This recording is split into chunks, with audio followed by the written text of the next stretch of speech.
ഇവിടെ കാണിച്ചു തരാം. ലൂസാണ് ഇവിടെ കാണാൻ. ഒരു പേടിയില്ലാത്ത ഓടിക്കുന്നു. ഇത് കണ്ടു, ഇവൾക്ക് ഒരു പേടിയില്ലെന്നേ, ഒരു പേടിയില്ല ഇവൾക്ക്.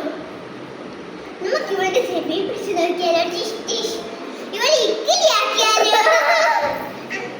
ഇനി ഞാൻ നിങ്ങൾക്കിടെ പാട്ട് പാടിത്തരാം. എനിക്ക് പാട്ടിന്റെ പകുതി അറിയത്തുള്ളേ. റെഡി അല്ലേ? അപ്പൊ എന്റെ അനിയത്തി ഡാൻസ് കളിക്കുന്നതായിരിക്കും കേട്ടോ. ഞാൻ പാട്ടും പാടും. 3, 2, 1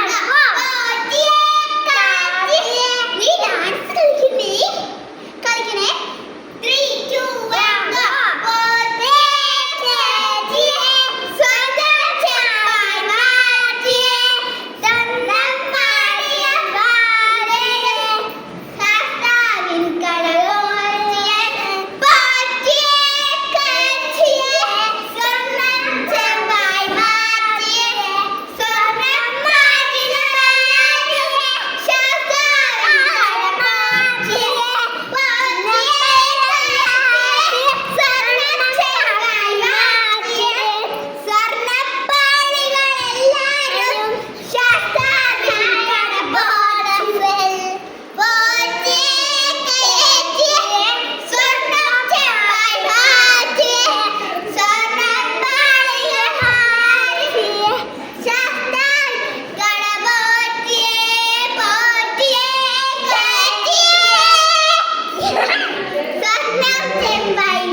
വേറൊരു വീഡിയോ കാണിച്ചു തരാം നിങ്ങൾക്ക്. ഞാൻ ഇതാ എൻ്റെ അച്ഛൻ ഇവിടുത്തെ ഭക്ഷണം കഴിക്കുന്ന ചായ കുടിക്കുകയാണ്.